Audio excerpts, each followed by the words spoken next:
Hello guys, Dan here from Dan's Tech, and in today's video guys I'm going to be bringing you the best £700 gaming PC build for mid-2016. Now this build is going to contain the Intel Core i5-6600K, this is the new Skylake processor on socket 1151. Also we're going to be grabbing a cooler, the Hyper 212 Evo, and then as for the GPU, an Asus ROM 380X, that's the 4GB Strix version, coming in at about £195. This build is going to contain all the specs to build a gaming PC, and just like all the other episodes in this mid-2016 series, I do guarantee compatibility with all these parts, and yeah, in general you're going to get a very nice system which is tuned towards gaming. And now let's kind of jump into it, and yeah, let me guys show you what I've chose for a £700 gaming PC. To get started, for the CPU we're going to be grabbing the i5-6600K. This chip is a quad core and runs at a frequency of 3.5 GHz with a turbo of 3.9 GHz when power and temperatures permit.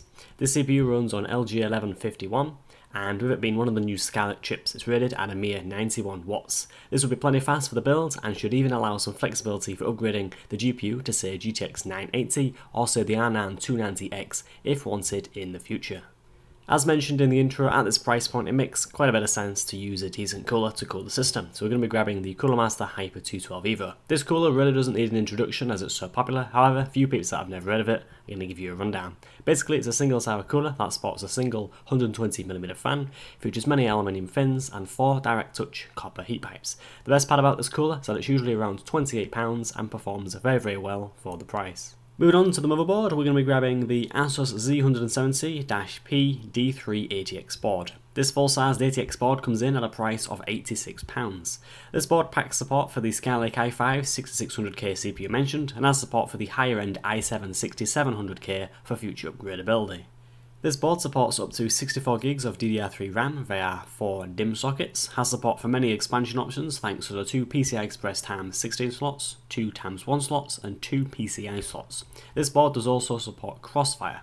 As for the ports, this motherboard has a total of 4 SATA 6GB ports, features 6 USB 2 ports as well as 8 USB 3 ports. Moving on to the RAM, for this build I've opted to go with 8GB of Kingston HyperX Fury memory. All memory these days is pretty damn solid, and this series of memory has been tested by myself in a couple of builds and overall is indeed very solid.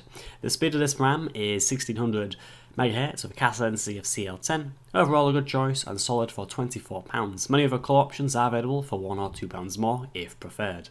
As for the storage, we'll be picking up both an SSD and hard drive. For the SSD I've gone with the Kingston V300 drive with 120GB of capacity. Rated read and write speeds are 450 MB per second. Although not the best performing, it's one of the cheapest you'll find at £35. For the hard drive I've gone with a standard 1TB Seagate Barracuda hard drive. I've got a couple of these in my machine already and overall do work very well for the price. Main specs include 1TB capacity, 7200 RPM spin speed and 64 MB of cache. Moving on to the most important part of the build, the GPU. For this build I've opted to go for the AMD ROM 380X. This OC dual fan Asus variant of the card features 4GB of video RAM and 2048 cores running at a frequency of 1050 MHz. As for the outputs, this card features a single DisplayPort and HDMI connector and 2 DVI ports, one being DVI-I and the other being DVI-D. For £195 this is pretty damn good and is a very solid card for 1080p gaming. Moving on to the case, I've chosen the Corsair 200R. This is a compact ATX case in black and does feature a windowed side panel. As for the features and the specs, first up for the fans, this comes with two 120mm fans, one set up as an intake and the other as a rear exhaust, with support for many more. As for storage, this case sports room for 4 conventional 3.5-inch hard drives and 4 SSDs at the same time thanks to the separate dedicated SSD and hard drive mounts, of which all are toolless. You'll also find room for 3 optical disk drives at the top. The front features 2 USB 3 ports in addition to the standard HDaudio connectors and power and reset buttons merged into one. As for the component clearances, graphic card and power supply clearance is essentially unlimited, with the CPU clearance being a pretty average 16.5cm, however enough for the Hyper 212 Evo cooler to be installed. Currently the windowed and non-windowed variant of this case are both £55 on Amazon, so take your pick. Lastly, onto the power supply, we're going to be grabbing the Corsair CX500. This is a very popular series from Corsair and does deliver great efficiency thanks to its bronze certification and the installed 120mm fan. This power supply comes with all the connectors needed for this build, including 4 4-pin peripheral connectors, 2 PCI Express connectors and 5 SATA connectors. The total price for this build is £698.26. So guys, there we are, that are all the parts I chose for the £700 gaming PC for mid-2016. As I mentioned, this build does contain the Asus R9 380X. That graphic card does contain 2048 cores, and to be honest, that's going to get you some pretty damn good 1080p gaming. This build does also contain that wonderful i5 6600K, Hyper 212 EVO to keep it very nice and cool and also quiet. And yeah, in this build you do also get an SSD, which in general does, just will get you some very good system kind of performance.